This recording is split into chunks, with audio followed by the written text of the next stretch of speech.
అందరికీ నమస్కారం. అమెరికా అధ్యక్షుడు డొనాల్డ్ ట్రంప్‌కి గుండెపోటు వచ్చిందా?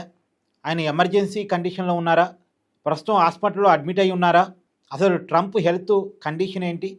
నిన్న రిలీజ్ అయినటువంటి వీడియో ట్రంప్‌ది కాదా? అది ఏఐతో క్రియేట్ చేయబడ్డ వీడియోనా?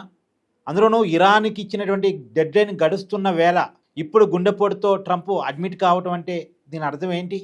ఇలా రకరకాల చర్చలు సోషల్ మీడియాలో నడిస్తే ఓకే. లేదు, సోషల్ మీడియాలో నడిస్తే అలాంటివి ఓకే. కానీ మెయిన్ స్ట్రీమ్ మీడియాలో కూడా నడుస్తున్నాయి. అత్యంత బాధాకరం ఏంటంటే ట్రంప్కి గుండెపోటు వచ్చిందని కొంతమంది అయితే ఇక నేను చెప్పడం బాగోదు, ఇష్టారీతిన ప్రచారం చేస్తున్నారు. ఈ వార్తలన్నీ అబద్ధాలు. సోషల్ మీడియాలో వ్యూస్ కోసం కావాలని కొంతమంది క్రియేట్ చేస్తున్న పచ్చి అబద్ధాలు. ఇప్పుడు మనం కూడా కొన్ని విషయాలు ట్రంప్ని తప్పుపడతాం, అది వేరు.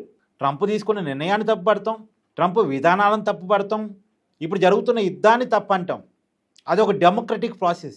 కానీ ఒక వ్యక్తి మీద కోపంతో కక్షతో ఆ వ్యక్తికి రాకపోయినా గుండెపోటు వచ్చిందని, బాగా ఉన్నా సరే ఆ మనిషికి లేడని ఇలా ప్రచారం చేయటం అనేటువంటిది కరెక్ట్ కాని విషయం.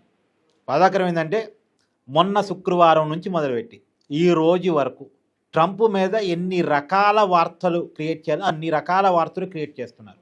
ఇది నిజంగా బాధాకరం. ఇప్పుడు నేను ఏదో ట్రంప్ మీద ప్రేమతో ఇంకోటో కాదండి.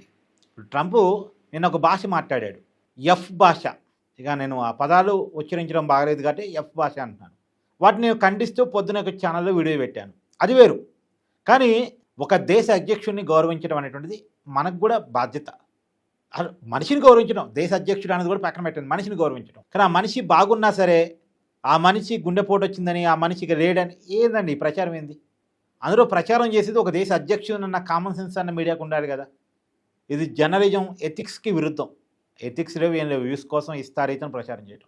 మనం కూడా అంటే నేను పబ్లిక్ని కూడా కొంత వీరికి తప్పట్టేది ఏంటంటే ఫేక్ తమ్ములకు ఫేక్ న్యూస్కు మనం అలర్ట్ పడుతున్నాం. దానివల్ల ఒరిజినల్ కంటెంట్ చెప్పి కంటెంట్లో ఉన్నదే తమ్ము మీద పెట్టాలన్న అలాంటి వాళ్ళకు కొన్నిసార్లు భయం వేస్తూ ఉంటుంది. ఇది ఎవరు చూడలే, ఇది ఎక్కువ మందిలోకి వెళ్ళదులే. ఎందుకంటే అబద్ధం వెళ్ళినంత తొందరగా నిజం వెళ్ళదు. కాబట్టి నిజాన్ని బతికించాల్సిన అవసరం మీ అందరి మీద ఉంది, మన మీదే ఉంది, మీ మీదే ఉంది. కాబట్టి నిజాన్ని బతికించుకుందాం. ఇప్పటికైతే ట్రంప్ విషయంలో జరుగుతున్నటువంటి ప్రచారం అంతా తప్పు. దాన్ని వైట్ హౌస్ కూడా ఖండించింది. చూడండి, ఇక్కడ కీలకం ఏంటంటే వైట్ హౌస్ ఖండించే అంత పెద్ద ప్రచారం జరిగింది అబద్ధం మీద.